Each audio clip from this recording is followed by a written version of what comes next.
33-এর সর্বশেষ অবস্থানে আপনাদেরকে জানানোর চেষ্টা করেছিলাম। এখানে আমরা দেখছিলাম যে সাধারণ শিক্ষার্থী যারা রয়েছেন বৈষম্য বিরোধী ছাত্র আন্দোলনে এরা সকলে এখানে অবস্থান নিয়েছেন এবং শান্তিপূর্ণভাবে কর্মসূচি পালন করার জন্য সকলকে আমরা এই ধানমন্ডি 32 নম্বর একত্রিত হয়েছেন এবং কোনো ধরনের বিশৃঙ্খলা সৃষ্টি না হয় এবং আইনগতভাবে কোনো ধরনের অপ্রীতিকর ঘটনা না ঘটে সেই বিষয়টি নজর রাখার জন্য ট্রাফিক নিয়ন্ত্রণের পাশাপাশি কিন্তু সাধারণ শিক্ষার্থীরা ধানমন্ডি পুরো এলাকাটা থেকে অবস্থান নিয়েছে। আমরা একজন শিক্ষার্থী আপুর সঙ্গে কথা বলবো। আপু, আপনারা এখানে আছেন এবং এই মুহূর্তে এখানকার সার্বিক পরিস্থিতি কেমন দেখছেন এবং আপনারা কি চাচ্ছেন? সার্বিক পরিস্থিতি যেটা হলো যে আপনারা সবাই ক্যামেরা থেকে দেখতেই পাচ্ছেন, আমরা চেষ্টা করছি, জনগণের ঢল নেমে এসেছে, যেহেতু আমরা মানে বিভিন্নভাবে বিভিন্ন জিনিস থেকে জানতে পেরেছি দুর্বৃত্তকারীরা কোনোভাবে হয়তো বা হামলা করতে পারবে না। শান্তিপূর্ণভাবে এখানে দাঁড়িয়ে আছি, যদি কোনো রকমের কোনো সমস্যা আমাদের উপরে হয় বা কোনো রকমের সহিংসতা হয় আমরা যাতে সবাই একসাথে হাতে হাত রেখে তা রুখে দিতে পারি। আমাদের জনগণের যেই সেফটি তা আমরা যাতে ইনশিওর করতে পারি, আমরা একজন আরেকজনের সাথে দেশের মানুষ হিসেবে দেশের মানুষের জানমালের যেই সেফটি তা যেন আমরা ইনশিওর করতে পারি, তার জন্য আমরা এখানে এসে দাঁড়িয়েছি সবাই সবার স্থান থেকে। আমার আরেকটা বিষয় হচ্ছে যে আমরা দেখছি গতকাল রাত থেকে অনেকে আসছে বা যারা শোক দিবস পালন করতে যাচ্ছে তাদের উদ্দেশ্যে আপনারা কি বার্তা দিতে চাচ্ছেন? যারা শোক দিবস পালন করতে যাচ্ছে বাংলাদেশে, আপনি কি কোনো দল বা মত এই বলছেন? যারা আজকে শোক দিবস চিন্তা করে, আমরা জানি ইতিমধ্যে যে জুলাই মাসটাকে বেশে আমরা শোকের মাস হিসাবে ধরতে পারি, যেহেতু পুরো মাস জুড়ে একটা ম্যাসাকার অবস্থা ছিল এবং দীর্ঘদিন যাবৎ 15 আগস্টকে শোক দিবস হিসাবে পালন করে আসছে একটা রাজনৈতিক দল। সেই প্রেক্ষাপটে তাদের উদ্দেশ্যে আপনারা কি বার্তা দিতে চাচ্ছেন? আপনাদের বার্তা হলো এটা যে শোক দিবসের ব্যাপারটা আপনাদের যে রাজনৈতিক মতাদর্শ তার কারণে আপনারা নষ্ট করেছেন। মানুষের ভিতরে আপনারা যে ক্ষোভ তৈরি করেছেন, মানুষের কিন্তু ক্ষোভ শোক দিবস নিয়ে কখনোই ছিল না, কিন্তু আপনারা যেসব ক্ষোভ মানুষের ভিতরে সহিংসতা সন্ত্রাস দিয়ে তৈরি করেছেন তারই বহিঃপ্রকাশ। আমরা বলছি না আপনারা আপনাদের যে ব্যক্তিগত শোক দিবস বা যেটাই বলুন না কেন, রাষ্ট্রীয় শোক দিবস যেটাই আপনারা বলতে চান আপনাদের তরফ থেকে, জনগণের তরফ থেকে না, কারণ জনগণের অনেক ক্ষোভ জনগণ দেখিয়ে দিয়েছে অলরেডি। আমরা জনগণের পক্ষ থেকে বা আমাদের পক্ষ থেকে এইটা নিয়ে স্টুডেন্ট হিসেবে আপাতত কোনো রকমের স্টেটমেন্ট জানাতে চাচ্ছি না। সত্যি কথা বলতে যেটা আমরা আমাদের জনগণের যেটা দেখছেন যেটা ক্ষোভ, এই ক্ষোভটা আমরা জাস্টিফাই করার কিছু নেই, বাট ওনারা যেই সন্ত্রাস, যেই গুম খুন, তারপর হলো যে সন্ত্রাসের যেই ত্রাস তৈরি করেছে, ত্রাস টাকা পাচার, যে পরিমাণ দেশকে দেউলিয়া করে ছেড়েছে, মানুষকে খেতে সমস্যা হচ্ছে, আমাদের কোষাগার শূন্য, আমাদের রিজার্ভ শূন্য, আমাদের সব, আমরা লিটারালি এক্সেলের উপরে ডিমের একটা শেলের উপর দিয়ে হাঁটতেছিলাম, যে কোনো মুহূর্তে ব্রেক করতো। যে এখানে আমাদেরকে দাঁড়া করায় গেছেন, মানুষের এই ক্ষোভ আপনারা তৈরি করছেন, আপনারা মানুষকে এই জায়গায় এসে দাঁড়া করাইছেন যে আপনাদেরকে তারা এখন অসম্মান করছে। আমরা স্টুডেন্টরা আমরা এখান থেকে বলতে চাই আমাদের কোনো স্টেটমেন্ট নাই, দেশের মানুষকে আপনারা যেমন রেখেছেন তাদের আসলে তেমনই বহিঃপ্রকাশটা তারা করছে। এখন এই দেশের মানুষের সবকিছু তাই স্টুডেন্টরা সবসময় নিবে না ভাই। ধন্যবাদ। আমি আরেকজনের সাথে যেহেতু আপনি বলেছেন যে শোক, আসলে আমরা নিজেরাও শোকাহত। কেন আমরা শোকাহত?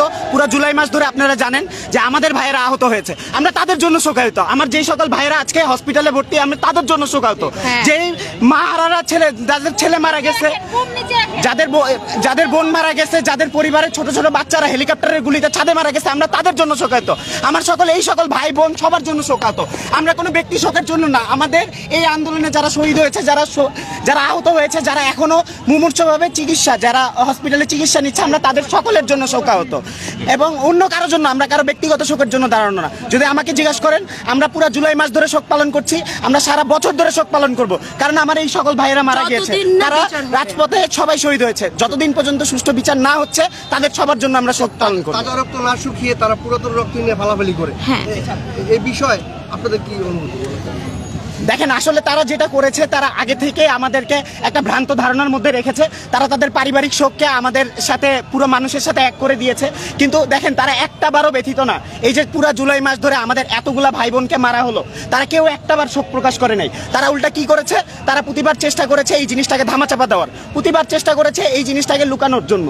কিন্তু আমরা কি করেছি? আমরা প্রতিবার বলেছি যে আমাদের ভাইয়ের রক্ত আমরা বৃথা যেতে দিব না। এই জন্যই কিন্তু আমরা রাজপথে আছি এবং আমরা রাজপথে ঠিক ততদিন পর্যন্ত থাকবো যতদিন পর্যন্ত প্রতিটা হত্যাকাণ্ডের সুষ্ঠু বিচার এবং সুষ্ঠু তদন্ত না হচ্ছে এবং যতদিন পর্যন্ত এই আসামিগুলোকে শাস্তির আওতায় না হচ্ছে ততদিন পর্যন্ত আমরা রাস্তায় থাকবো। আমরা একটু আপনার কাছে একটু প্রশ্ন রাখি, সেটা হচ্ছে আপনারা শোক হিসাবে জুলাই মাসটাকে সিলেক্ট করেছেন এবং আমরা জানি যে আপনাদের অনেক ছোট ভাই, আমাদেরও ছোট ভাই অনেকে আহত হয়েছেন, নিহত হয়েছেন। তাদের বিচারের বিষয়ে আপনারা কি ধরনের পদক্ষেপ নেবেন এবং তাদের সরকারের প্রতি, অন্তর্বর্তীকালীন সরকারের প্রতি আপনাদের শিক্ষার্থীদের পক্ষ থেকে কি ধরনের বার্তা থাকবে? আমরা শিক্ষার্থী হিসাবে একটা অন্তর্বর্তীকালীন সরকার সিলেক্ট করছি। আমরা বিশ্বাস রাখতেছি যে আমরা টাইমও দিচ্ছি, যতটুকু টাইম নেওয়া লাগে তারা নিচ্ছে। আমাদেরও বিশ্বাস আছে যে ব্যক্তিগত না, আমরা সবাই সবাইকে সহযোগিতা করে সাহায্য করে যে বিচারের আয়তার যেভাবে আনা যায় ওভাবে তারা আনবে। এই প্রতিক্রিয়া, এই প্রত্যাশা তারা আমাদের সাথে ব্যক্ত করছে। আমরাও তাদেরকে সাপোর্ট করতেছি, যতদিন টাইম নেওয়া লাগবে তাদের আমরা দিচ্ছি। আমরা তাদের প্রতি বিশ্বাস রাখতেছি, দেখা যায় কি হয়। যদি আমরা যদি অ্যাজ এ স্টুডেন্ট হিসাবে আমরা যদি মনে করি যে তাদের বিচার ব্যবস্থা আমাদের মন মতো হচ্ছে না, তাহলে আমরা অ্যাজ এ নর্মাল সাধারণ শিক্ষার্থী হিসাবে আমাদের যা করা লাগবে রাজপথে আছি, থাকবো যতক্ষণ পর্যন্ত না স্বৈরাচার নির্মূল হচ্ছে। আমরা রাজপথ ছাড়বো না ইনশাল্লাহ। ধন্যবাদ আপনাকে। দর্শক, আমরা কয়েকজন শিক্ষার্থীর সঙ্গে কথা বলেছিলাম আজকে ধানমন্ডি 32-এর সর্বশেষ অবস্থা সম্পর্কে জানানোর জন্য, এবং ওনারা যে বক্তব্যগুলো বলছিলেন তারা কিন্তু তাদের যে জুলাই মাস জুড়ে যে তাদের ভাইয়েরা এবং সহকর্মী সহপাঠীরা যারা আহত হয়েছেন এবং তাদের বিচারের দাবি, এবং একসঙ্গে হচ্ছে এই জুলাই মাসটা যেহেতু শোকের মাস এবং সেখানে সেই শোক দিবসটাকে বাতিল করে অথবা সেই শোকটাকে ধারণ না করে একজন ব্যক্তি কেন্দ্রিক বা একটা দিন কেন্দ্রিক কেন শোকের হবে সেই বিষয়টি কিন্তু তারা প্রকাশ করছেন। এবং এই মুহূর্তে আমরা ধানমন্ডি 32-এর সর্বশেষ পরিস্থিতি আপনাদের জানানোর জন্য যুক্ত হয়েছে এবং এবং এবং এবং এবং এই মুহূর্তে এখানকার সার্বিক পরিস্থিতি জানানোর চেষ্টা করছিলাম। এবং এখানে সাধারণ শিক্ষার্থী ভাইয়েরা যারা রয়েছেন তারা কিন্তু এখানে উপস্থিত হয়েছেন এবং সেখানে সাধারণ ছাত্র জনতাও কিন্তু এখানে যুক্ত হয়েছেন। এবং আমরা আরেকটা আপুর সঙ্গে একটু কথা বলি। এই জিনিসগুলো যাতে তাদের ফেস না করতে হয়, এই কারণে হচ্ছে আমাদের আজকে এত রকমের স্যাক্রিফাইস করা, এত রকমের টর্চার সহ্য করা।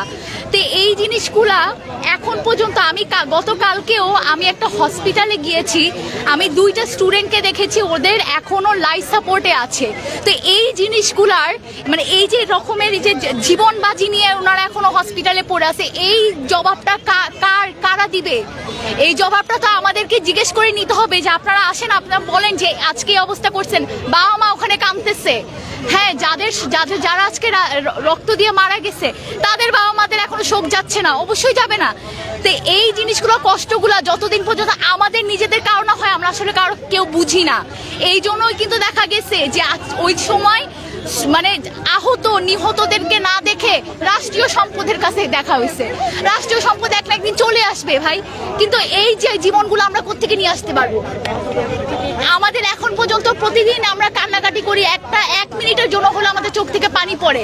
এই চোখের পানি যে কবে শুকাবে আমরা জানি না। তো যতদিন পর্যন্ত এটা না হয়, যতদিন পর্যন্ত এটার একদম সঠিক বিচার, একদম যাতে প্রপার একটা ইনভেস্টিগেশন হয়, এই জিনিসটা যাতে আমরা ইনশিওর করতে পারি। আজকে এই জন্য প্রত্যেকটা দিন না ঘুমায় রাস্তায় নামা, সকাল সন্ধ্যা পর্যন্ত, রাত পর্যন্ত 24 ঘন্টা। মেয়ের প্রোগ্রামের ফল আসলে বাবা পক্ষ থেকে বা বাবাকে যে অসম্মান করা হচ্ছে, বঙ্গবন্ধুকে যে অসম্মান করা হচ্ছে, এটার জন্য মেয়ে দেয়। আসলে মেয়ের এই স্বৈরতন্ত্র যে 15 বছর যে স্বৈরতন্ত্র চালিয়েছে তার ফল, এটা আপনি কি মনে করেন? এইটা আসলে আমি মনে করি যে, বা আমাদের যে ছাত্র জনতা আমরা মনে করি যে এটা আসলে আমাদের বলার কেউ না, যে আমরা তো হিস্ট্রি আগেরটা চোখে দেখে আসি নাই।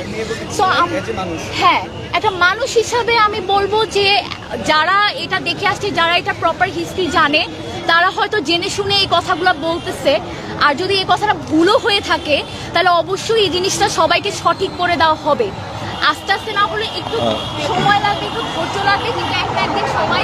দর্শক, আমরা কয়েকজনের সঙ্গে কথা বলছিলাম শিক্ষার্থী ভাইদের সঙ্গে, এবং তারা হচ্ছে এইখানকার সার্বিক পরিস্থিতি সম্পর্কে গণমাধ্যমকে অবগত করছেন এবং তারা জানাচ্ছিলেন যে এই মুহূর্তে যারা আছেন এবং তারা সম্পূর্ণ শান্তিপূর্ণ কর্মসূচি পালন করছেন। এবং এই যে আমরা দেখছি যে গত 6 তারিখের পর থেকে যখন পুলিশ সদস্যরা সাধারণত থানায় কার্যক্রম পালন করতে পারছিল না, কর্মবিরতি গিয়েছিল, তখন সাধারণ শিক্ষার্থী যারা রয়েছেন তারা কিন্তু ট্রাফিক থেকে শুরু করে রাস্তা পরিষ্কার এবং বিভিন্ন স্থাপনা গ্রাফিতি থেকে শুরু করে দেশকে সুন্দরভাবে গঠন করার জন্য সর্বরকম ব্যবস্থা উদ্যোগ গ্রহণ করে।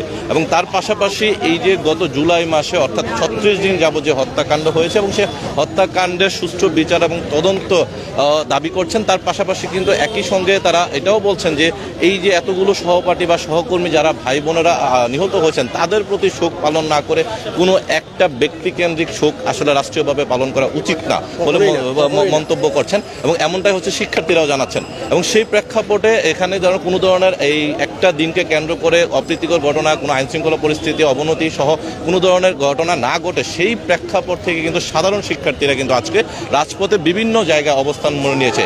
এবং আমরা আপনাদেরকে এতক্ষণ যুক্ত রেখেছিলাম এখানকার ধানমন্ডি 32-এর সর্বশেষ পরিস্থিতি এবং এখানে দেখছিলাম যে সাধারণ মানুষ যারা রয়েছেন তারাও কিন্তু এখানে অবস্থান নিয়েছে এবং একই সাথে আমরা দেখছি ছাত্র জনতা ভাইয়েরা কিন্তু তারাও কিন্তু এখানে অবস্থান নিয়েছেন এবং তারা তাদের এখান থেকে কিন্তু বিভিন্ন ধরনের তারা বার্তা দিচ্ছেন সাধারণ মানুষের প্রতি, জানমালের নিরাপত্তা, আইনশৃঙ্খলা পরিস্থিতি নিয়ন্ত্রণে সকলের সহযোগিতা কামনা করছেন। তার পাশাপাশি জুলাই মাসে যারা নিহত হয়েছেন এবং গণহত্যার শিকার হয়ে করার জন্য যারা নির্দেশদাতা দিয়েছেন তাদেরকে হচ্ছে এই মুহূর্তে